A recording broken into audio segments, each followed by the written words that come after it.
SQL stands for Structured Query Language. Now इसकी meaning क्या होती है? Okay, language means it is a language to specify queries in a structured manner. Okay, so SQL means simply structured query language है and इसके SQL से बना है SQL. So it is a kind of a language to specify queries in structured manner. Now what do you mean by structured? Structured क्या होता है? Structured means ऐसा data जो कि टेबल्स के फॉर्म में स्टोर है, ठीक है, जो कि रिलेशंस के फॉर्म में स्टोर है, जिसमें कुछ रोज हैं and there are some columns. So जो डेटा टेबल्स के फॉर्म में स्टोर रहता है उसे हम कहते हैं स्ट्रक्चर्ड डेटा. तो स्ट्रक्चर्ड डेटा पे जो लैंग्वेज वर्क करता है वो है SQL. ठीक है, तो अगर हमें कोई भी ऐसा डेटा जो कि टेबल्स के फॉर्म में स्टोर है और अगर हम उसके साथ हम उस डेटा को एक्सेस करना चाह रहे हैं, मैनिपुलेट करना चाह रहे हैं, सो उसके लिए हमें कुछ ना कुछ लैंग्वेज चाहिए, ठीक है, कुछ टूल चाहिए, and that language is structured query language. So I think अब आपको क्लियर हो गया होगा कि स्ट्रक्चर्ड मीन्स क्या है. Structured means simply a relational data. And why we are using SQL? SQL is a language to specify queries in relational database. ठीक है, सो रिलेशनल डेटाबेस वो है जिसमें टेबल्स के फॉर्म में डेटा स्टोर होता है. अब कुछ डेटा ऐसे भी होते हैं जो कि टेबल्स के फॉर्म में स्टोर नहीं रहता है. तो आजकल का कुछ कंसेप्ट है जो चल रहा है NoSQL पे. ठीक है, मीन्स क्योंकि 90% ऑफ डेटा जो हमारे इंटरनेट में है वो अनस्ट्रक्चर्ड फॉर्म में है, means in the form of documents, in the form of images and other formats. तो उस केस में हम SQL का यूज़ नहीं कर पाते हैं. बट अभी भी 10% डेटा जो टेबल्स के फॉर्म में है, जिसे हम कहते हैं रिलेशनल डेटा, उसमें अगर हमें कुछ भी मैनिपुलेशन करना है या उसे एक्सेस करना है तो for that we need SQL.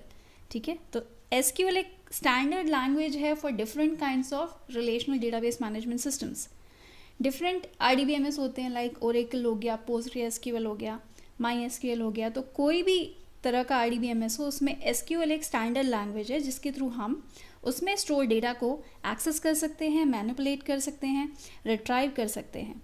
Okay, सो ऐसा डेटा जो अनस्ट्रक्चर्ड फॉर्मेट में है उसके लिए हम SQL को यूज़ नहीं करते हैं. अनस्ट्रक्चर्ड डेटा को एक्सेस करने के लिए हम आजकल बिग डेटा का कॉन्सेप्ट यूज़ कर रहे हैं, MongoDB यूज़ कर रहे हैं, Spark यूज़ कर रहे हैं और RDS-MS यूज़ कर रहे हैं, that is relational data stream management system use कर रहे हैं.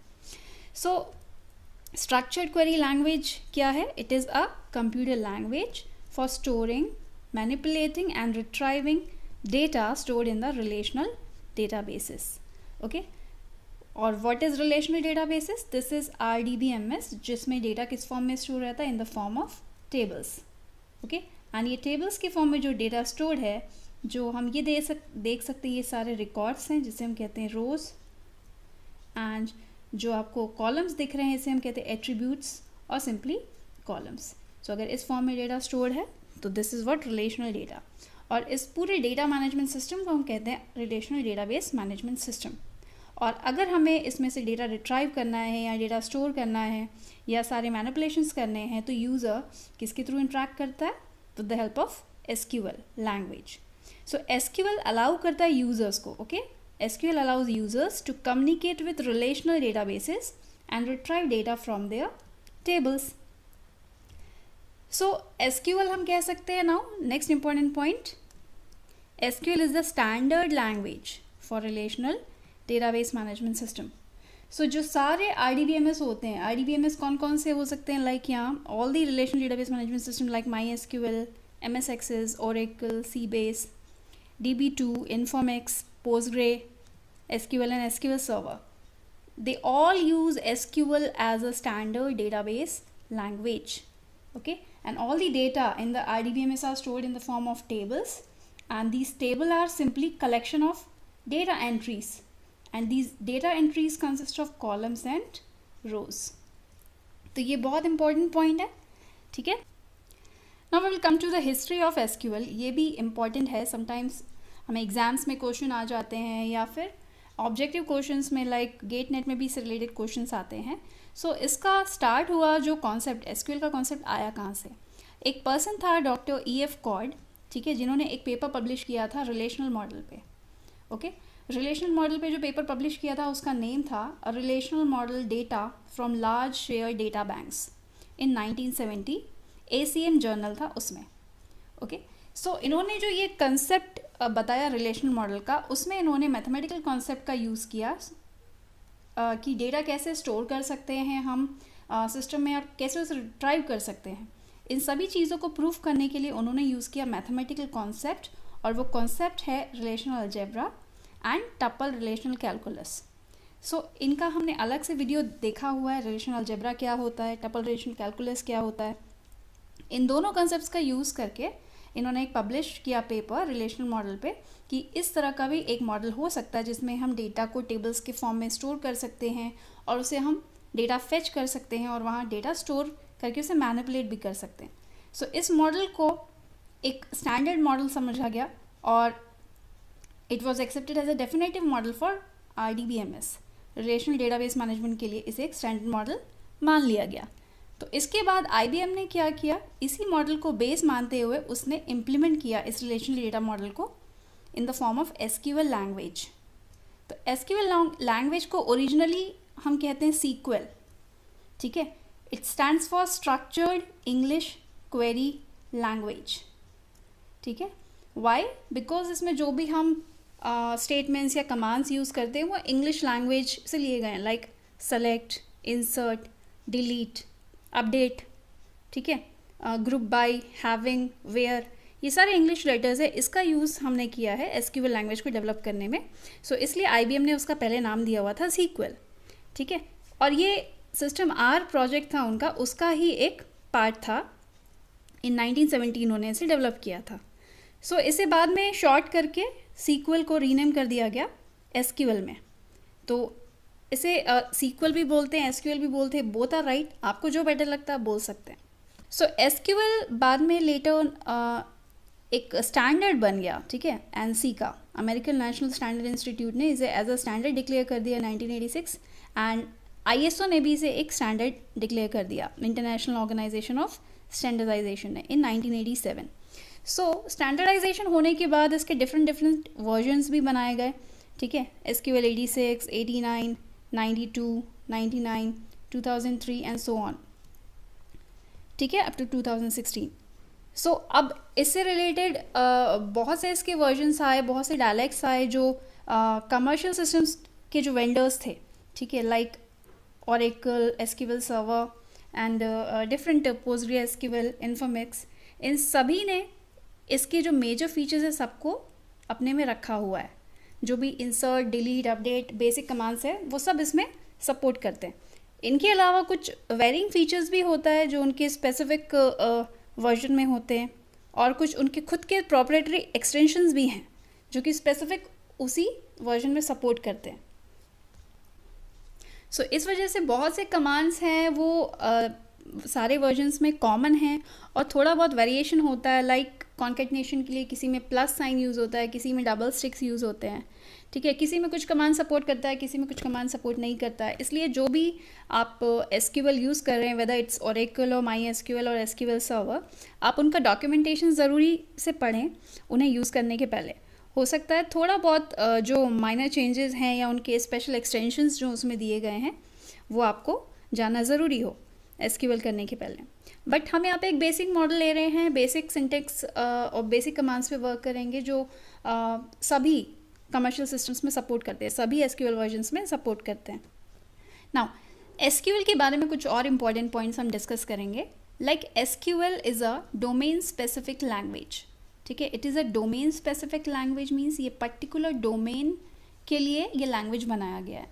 नाउ किस डोमेन के लिए बनाया गया? It is for structural data, ठीक है, बिकॉज SQL एक स्टैंडर्ड लैंग्वेज है फॉर स्ट्रक्चरल डेटा, ठीक है, जिसमें data in the form of tables store रहता है, ठीक है, जिसमें रोज एंड कॉलम्स के फॉर्म में डेटा रहता है। तो दैट्स वाई हम इसे क्या कह रहे हैं, SQL is a domain specific language. It is not used for non structured या अनस्ट्रक्चर्ड डेटा पे ये यूज़ नहीं होता है।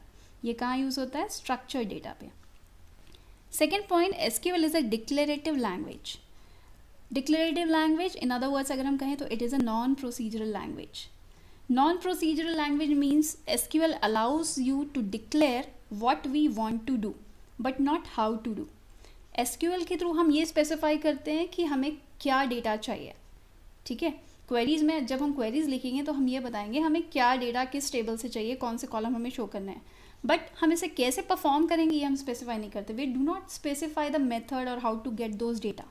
ठीक है. सो एसक्यूएल में क्या होता है, in SQL we can specify through queries that what data we want but does not specify how to get those data. इसलिए हम इसे क्या कहते हैं, नॉन प्रोसीजरल. हम प्रोसीजर नहीं बता के दे रहे हैं, हम मेथड नहीं बना के दे रहे हैं कि उसे कैसे करना है. जबकि इसके अपोजिट सी में क्या होता है, C is a procedural language. Why? Because we specify a program in which we have to provide the method और स्टेप्स कि हम कैसे इस प्रोग्राम को परफॉर्म करेंगे, क्या करना है और कैसे करना है, हमें पूरा बता के देते हैं. Because it uses functions, procedures, loops etcetera to specify what to do and how to do. तो सी में हम व्हाट टू डू भी बताते हैं एंड हाउ टू डू भी बताते हैं, स्टेप्स भी. That's why it is procedural language. So अब क्वेश्चन ये उठता है कि कैसे एक्चुअली क्वेरीज परफॉर्म होती हैं, how the query is actually performed in SQL. So SQL में क्या होता है, सारा रिस्पॉन्सिबिलिटी एसक्यूएल का इंजन ले लेता है. कैसे परफॉर्म करना है, क्वेरी आने पे कैसे उस क्वेरी को हमें ऑप्टिमाइज करना है, उसमें से बेस्ट क्वेरीज कैसे निकालनी है और कौन सी क्वेरी फिर एग्जीक्यूट होगी. ठीक है. ये सारा काम किसका रहता है, एसक्यूएल इंजन का. सो यहाँ पे जो डेटाबेस इंजन और we can say SQL engine है, इट इज़ वेरी पावरफुल. जब भी हम कोई क्वेरी राइट करते हैं तो क्या होता है, वो उसे पार्स करता है. इट पासेज इट और फिगर आउट करता है कि उसके लिए कौन सा इंटरनल एल्गोरिथम परफॉर्म होगा, और उसमें से डिफरेंट एल्गोरिथम्स को वो सेलेक्ट करता है और उनमें से बेस्ट एल्गोरिथम के थ्रू उस क्वेरी को एग्जीक्यूट करता है. ठीक है. और उसे मीन्स अप्लाई करता है एल्गोरिथम को, और उसके बाद आंसर फाइंड आउट करता है और हमें रिजल्ट रिटर्न करता है. तो इस तरीके से हम क्या स्पेसिफाई करते हैं, we only specify what data we want, but how to do it ये किसकी रिस्पॉन्सिबिलिटी है, एसक्यूएल इंजन की. नाउ थर्ड पॉइंट ये है एसक्यूएल से रिलेटेड, that SQL is based on relational algebra and tuple relational calculus. तो रिलेशनल अलजेब्रा क्या है, उसमें हमने मैथमेटिकल कॉन्सेप्ट्स देखे थे, like selection, projection, Cartesian product, joins. ठीक है. And set operations like set difference, set intersection, set union. इन सब के थ्रू हमने देखा था कि हम कैसे प्रूव कर सकते हैं कि क्वेरी कैसे वर्क करती है. एंड टपल रिलेशनल कैलकुलस में हमने देखा था कि प्रेडिकेट कैलकुलस को हम कैसे जब टपल्स पे अप्लाई करते हैं तो वो कैसे वर्क करती है. तो इन दोनों को मिला के जो कंसेप्ट बना है वो है एसक्यूएल. तो इन दोनों का इम्प्लीमेंटेशन है SQL language, which is a standard language for relational database management system. Now what can SQL do? SQL क्या क्या कर सकता है. SQL can execute queries against database. It can retrieve data from the database. We can insert records in a database. We can update records. We can delete records. We can create new database. We can create new tables in database. We can create stored procedures in a database. We can create views, and we can set permissions on tables, procedures and views. So these are the different functions that SQL can perform. Now SQL sub languages. SQL को हम again सब languages में divide किए हुए हैं. तो SQL में ये 4 लैंग्वेजेस आती हैं, data definition language, data manipulation language, data control language and transaction control language. In short DDL, DML, DCL and TCL. सो ये चारों के अंदर कुछ स्पेसिफिक टाइप्स के कमांड्स आते हैं जिसको हम अभी नेक्स्ट स्लाइड में कैटेगराइज करके देखेंगे और वो कैसे वर्क करते हैं. तो इन सब से मिला के बना हुआ है SQL language. So types of SQL commands. DDL commands कौन से होते हैं, that are used to define the structure and schema of the database. ठीक है. अगर हमें डेटाबेस का स्ट्रक्चर बताना है या स्कीमा बताना है, लाइक अगर हमें कोई डेटाबेस क्रिएट करना है तो उस डेटाबेस का नाम हम क्या देंगे, उसमें डेटाबेस के अंदर हम टेबल्स कैसे क्रिएट करेंगे, उसका स्ट्रक्चर क्या होगा, उसके कॉलम्स क्या होंगे, उसके डेटा टाइप्स क्या होंगे. अगर हम कोई वीव क्रिएट कर रहे हैं तो वीव का स्ट्रक्चर कैसा होगा, इंडेक्सेस का स्ट्रक्चर कैसा होगा. तो डिफरेंट ऑब्जेक्ट्स हैं जो हम क्रिएट कर सकते हैं DDL कमांड्स के थ्रू. ठीक है. तो इस DDL लैंग्वेज में डिफरेंट कमांड्स हैं.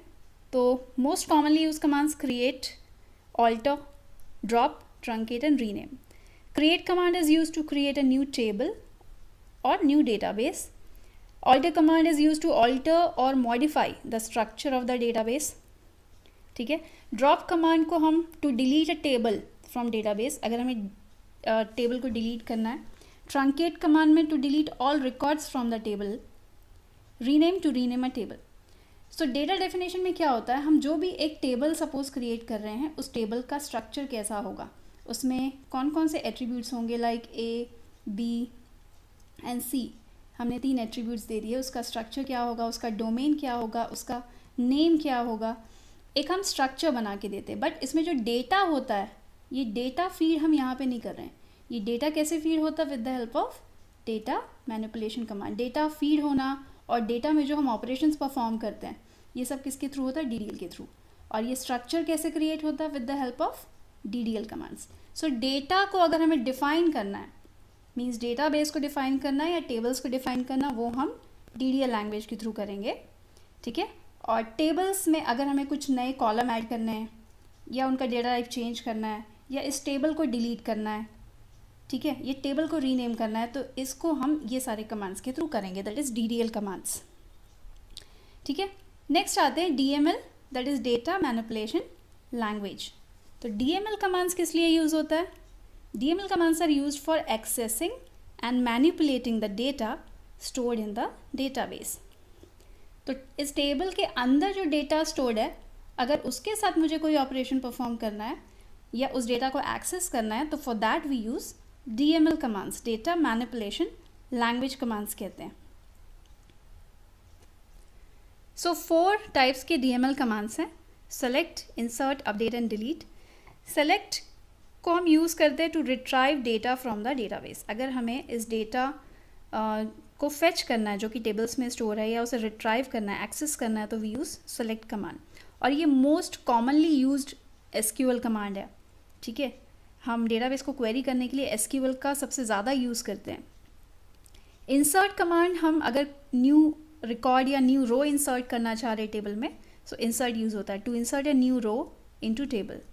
Update command is used to update existing rows. अगर आपको इस टेबल के अंदर कुछ भी अपडेट करना है, तो हम अपडेट कमांड यूज़ करेंगे, ठीक है। Delete command is used to delete a row from a table. अगर आपको इनमें से कोई रो को डिलीट करना है, ठीक है, टेबल के अंदर का, तो हम डिलीट कमांड यूज़ करेंगे।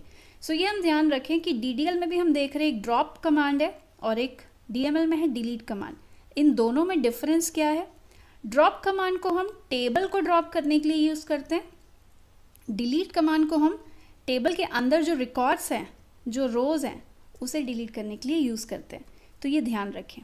वैसे ही अपडेट कमांड है DML में एंड ऑल्टर कमांड है DDL में। ऑल्टर कमांड क्या करता है, जो टेबल्स हैं अपडेट करना है या चेंज करना है, मीन्स नया कॉलम ऐड करना है, या कॉलम्स को अपडेट करना है, या कॉलम्स को डिलीट करना है। तो अगर मुझे स्ट्रक्चर के साथ कुछ चेंजेस करने हैं, तो उसमें मैं क्या यूज़ करूँगी, alter command. Structure of the table अगर मुझे चेंज करना है, मॉडिफाई करना है। बट अगर मुझे इस डेटा के अंदर कुछ मॉडिफिकेशन करना है, लाइक मुझे किसी का नेम चेंज करना है, किसी की सैलरी इंक्रीज़ करनी है, ठीक है, या कोई रिकॉर्ड चेंज करना है, उसमें कुछ ऐड करना है, तो उसके लिए हम अपडेट कमांड। तो एग्जिस्टिंग रोज़ में अगर कुछ अपडेशंस है तो अपडेट कमांड, अगर टेबल के स्ट्रक्चर को चेंज करना है तो ऑल्टर कमांड, ठीक है। तो this is what data manipulation language commands. ये भी एक इम्पॉर्टेंट पॉइंट है, प्रोग्रामर्स क्या कहते हैं ना, DML ऑपरेशंस को CRUD operations. CRUD stands for create, read, update and delete. और इसे हम DML कमांड्स के थ्रू कैसे परफॉर्म करते हैं, by insert, select, update and delete command. तो इन चारों को हम क्या कहते हैं, क्रूड ऑपरेशंस, ठीक है। तो ये सेलेक्ट रीड के लिए हो गया, इंसर्ट क्रिएट के लिए हो गया, ये अपडेट के लिए एंड ये डिलीट के लिए। तो सीक्वेंस यहाँ गड़बड़ है, बट यहाँ आप ध्यान रखें क्रूड किसके लिए होता है, DML ऑपरेशंस के लिए होता है, ओके, जिसे हम, और स्पेसिफिकली जो प्रोग्रामर्स होते हैं इसे कहते हैं क्रूड ऑपरेशंस। लास्टली ये भी ध्यान रखें कि जो सेलेक्ट स्टेटमेंट है, इसे अलग से अगर हम बोले तो इसे हम डेटा क्वेरी लैंग्वेज भी कहते हैं। सो अगर हमें पूछता है what is data query language, तो सेलेक्ट स्टेटमेंट को ही हम कहते हैं डेटा क्वेरी लैंग्वेज, बिकॉज इसके थ्रू हम डेटाबेस में जो भी डेटा स्टोर्ड है उसे हम क्वेरी कर सकते हैं, okay. Next is data control language, that is DCL। DCL commands जो यूज़ होते हैं ना, ये सिक्योरिटी को मेंटेन करने के लिए यूज़ किए जाते हैं. लाइक एसक्यूएल में सिर्फ सिंगल यूज़र वर्क नहीं करता, मल्टीपल यूज़र्स भी वर्क कर सकते हैं. तो अगर मल्टीपल यूज़र्स वर्क कर रहे हैं तो हो सकता है हम सभी को सारे एक्सेस नहीं देना चाहें. ठीक है, कुछ उसमें एडमिनिस्ट्रेटर होंगे, कुछ नॉर्मल यूज़र्स होंगे. तो अगर हमें टेबल क्रिएट करने की परमिशंस देनी है तो हम सबको नहीं दे सकते, हम किसी स्पेसिफिक पर्सन को देंगे. तो डेटा कंट्रोल लैंग्वेज किस लिए यूज़ होते हैं? They are commands to control the access of the data stored in the database. तो इसके थ्रू हम डेटाबेस के डेटा को एक्सेस किसको देना है, किसे नहीं देना है, इसके थ्रू डिसाइड कर सकते हैं. सो ग्रांट कमांड के थ्रू हम डिफरेंट यूज़र्स को एक्सेस प्रोवाइड कर सकते हैं. एंड रिवोक कमांड के थ्रू हम जो हमने परमिशंस दिए हुए हैं उसे हम वापस ले सकते हैं. So grant command is use grant permissions to user for database access, and revoke command take back granted permissions from user. Next is transaction control language. It is TCL commands. Basically they are used to manage the changes made by DML commands. ठीक है, जो भी हम transactions करते हैं sometimes क्या होता है, हम जो ट्रांजेक्शन्स करते हैं वो DML कमांड्स के थ्रू करते हैं. तो DML कमांड्स के थ्रू जो भी हम चेंजेस कर रहे हैं उसे हमें कब अफेक्ट करना है डेटाबेस में, कब नहीं करना है, इसे हम कंट्रोल कर सकते हैं ट्रांजेक्शन कंट्रोल लैंग्वेज के थ्रू. तो इसके लिए commit, roll back and save point, ये 3 मेजर कमांड्स हैं जिसके थ्रू हम जो भी ट्रांजेक्शन्स हम कर रहे हैं, जो भी हम चेंजेस करते हैं DML स्टेटमेंट्स के थ्रू से हम मैनेज कर सकते हैं. कमिट कमांड क्या करता है, अगर हमें जो भी हमने DML स्टेटमेंट्स परफॉर्म किए हैं, if you want to store it permanently then we can use commit command to permanently save the transaction. Roll back, जो भी हमने चेंजेस करे उसे अनडू करना है, अगर वापस प्रीवियस स्टेट में जाना है तो for that roll back command. Save point क्या है, इसमें हम एक टेम्प्रेरी पॉइंट्स बना लेते हैं. लाइक अगर ये कंप्लीट आपका एक इंस्ट्रक्शन है, इसमें हम कुछ सेव पॉइंट्स बना लेते हैं. और सेव पॉइंट अगर हमने यहाँ पे एक सेव पॉइंट लगाया हुआ मीन्स यहाँ से यहाँ तक का स्टेटस सेव हो जाएगा. देन ये वाला अगर सेव पॉइंट है तो यहाँ से यहाँ तक का एक स्टेटस सेव हो जाएगा. ठीक है, तो इस तरीके से to temporarily save a transaction so that you can roll back to that point whenever necessary. तो अगर हमने एक सेव पॉइंट बनाया हुआ है और अगर हम रोल बैक करते हैं तो वापस यहाँ से अगर हम एग्जीक्यूट भी कर लिए हैं और हमने सेव नहीं किया तो वापस इस स्टेट पे रोल बैक कर सकते हैं. ठीक है, तो ये बात ध्यान रखिएगा कि जो TCL कमांड्स होते हैं ये किसके लिए यूज़ होते हैं, for DML commands only, because जो DDL एंड DCL कमांड्स हैं ये ऑटो कमिटेड होते हैं. ठीक है, जबकि DDL कमांड्स ऑटो कमिटेड नहीं होते हैं और ये ऑटो कमिटेड होते हैं. तो जब भी हम ट्रांजेक्शन्स यूज़ करते हैं, मीन्स अगर हमने स्टार्ट ट्रांजेक्शन कमांड यूज़ किया और हमने ट्रांजेक्शन स्टार्ट कर दिया, उसके अंदर जो भी DML कमांड्स लिखे उसमें हम ये सब कमांड्स यूज़ कर सकते हैं. नाउ SQL से रिलेटेड कुछ रूल्स भी देख लेते हैं. This is the last slide. SQL first of all it is not case sensitive. ठीक है, ये केस सेंसिटिव नहीं होता. It means it is a case insensitive. For example अगर हमने सेलेक्ट को स्मॉल लेटर्स में लिखा या कैपिटल लेटर्स में लिखा या फर्स्ट लेटर कैपिटल बाकी लेटर स्मॉल लिख दिया तो उससे फ़र्क नहीं पड़ेगा, because SQL is not case sensitive. तो ये दोनों के दोनों इक्वल हैं. दूसरा चीज़, अगर हमने डेटाबेस के नेम्स या टेबल्स के नेम्स या कॉलम्स के नेम्स, ये ध्यान रखिए ये केस सेंसिटिव होते हैं. अगर आपने एक अकाउंट टेबल लिखा है कैपिटल में तो आप कैपिटल में ही यूज़ करें. अगर आपने कैपिटल की जगह स्मॉल यूज़ कर लिया तो वो क्या हो जाएगा, गलत हो जाएगा, वो उसे एक्सेस नहीं कर पाएगा. तो जो नेम्स होते हैं of databases, tables and columns, they are case sensitives. Okay, so जो कीवर्ड्स होते हैं like select, from, SQL statements ये केस सेंसिटिव नहीं होते हैं, बट जो हमने डिफ़ाइन किया है डेटाबेस का नेम, टेबल, कॉलम नेम्स, ये सेंसिटिव होते हैं. Last point, SQL statements can use multiple lines. ठीक है, तो अगर हम SQL स्टेटमेंट कोई लिख रहे हैं कर्सर के बाद, आप यहाँ पे लिख सकते हैं, नेक्स्ट लाइन में भी लिख सकते हैं, नेक्स्ट लाइन में भी लिख सकते हैं, बट एंड में आपको सेमीकोलन लगाना ज़रूरी होता है. या आप चाहें तो एक सिंगल लाइन में भी लिख सकते हैं, बट आपको एंड में सेमीकोलन लगाना ज़रूरी होता है. Okay, so SQL can use multiple lines but end each statement with a semicolon. So this is about SQL introduction, SQL commands. So thank you so much for watching this video.